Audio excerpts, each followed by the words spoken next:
প্রাণপ্রিয় ভিউয়ার্স, আসসালামু আলাইকুম। মুসলমান ভাইদের জন্য সালাম, হিন্দু ভাইদের জন্য নমস্কার, অন্যান্য জাতির জন্য আন্তরিক ভালোবাসা এবং অভিনন্দন। আমার পক্ষ থেকে আজকে আমি একটি নকশা দিতেছি। আমার গুরুজির শিষ্য যারা আছে ভারত বাংলার ভিতরে, তাদের জন্য উপহার দিচ্ছি। যেমন ধরেন, একজন ডাক্তারের কাছে রুগী গেলে ডাক্তারে বলতে পারে চেক আপ করার পরে যে ওই রুগীর কি সমস্যা হয়েছে। আপনারাও বলতে পারবেন রুগীর কি সমস্যা হয়েছে। আপনারা যদি ধরতে পারেন যে রুগীর কি সমস্যা, তাহলে অতি শীঘ্রই রুগীটা ঠিক হয়ে যাবে। আর যদি না ধরতে পারেন, তাহলে রুগীরে কখনো সুস্থ করা সম্ভব না। ঠিক আছে, এর জন্য ভারত বাংলার ভিতরে আমার গুরুজির শিষ্য যারা আছে তাদের জন্য একটি উপহার দিচ্ছি। আপনারা এটা দেখে কাজ করবেন, তারপরে আমার সাথে ফোনে যোগাযোগ করবেন, কি রেজাল্ট আসে আমাকে জানাইবেন।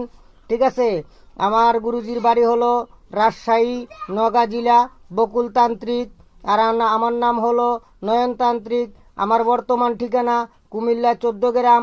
আমার মোবাইল নম্বর 01316705772, 01316705772।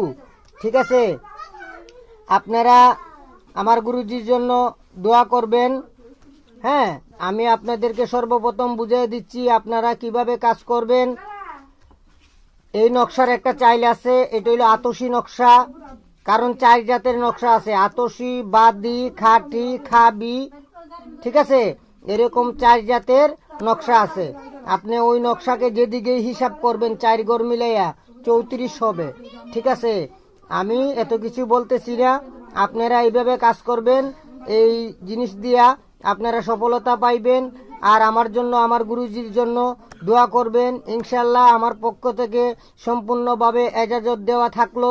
আপনারা কাজ করবেন, কাজের সফলতা পাইবেন। সর্বপ্রথম আপনারা দেখে নিন, এই দেখেন এখানে লেখা আছে 1, এই ঘরটা প্রথম পূরণ করবেন। ঠিক আছে, তারপরে লেখা আছে 2, এই ঘরটা লিখতে হবে। তারপরে লেখা আছে 3, এই ঘরটা লিখতে হবে। তারপরে লেখা আছে 4, ওই ঘরটা লিখতে হবে। তারপরে লেখা আছে 5, ওই ঘরটা লিখতে হবে। তারপরে লেখা আছে 6, ওই ঘরটা লিখতে হবে। তারপরে লেখা আছে 7, ওই ঘরটা লিখতে হবে। তারপরে লেখা আছে 8, ওই ঘরটা লিখতে হবে। তারপরে লেখা আছে 9, ওই ঘরটা লিখতে হবে। তারপরে লেখা আছে 10, ওই ঘরটা লিখতে হবে। তারপরে লেখা আছে 11, ওই ঘরটা লিখতে হবে। তারপরে লেখা আছে 12, ওই ঘরটা লিখতে হবে। ওই ঘরটা লিখতে হবে। তারপরে লেখা আছে 13, এই ঘরটা লিখতে হবে। তারপরে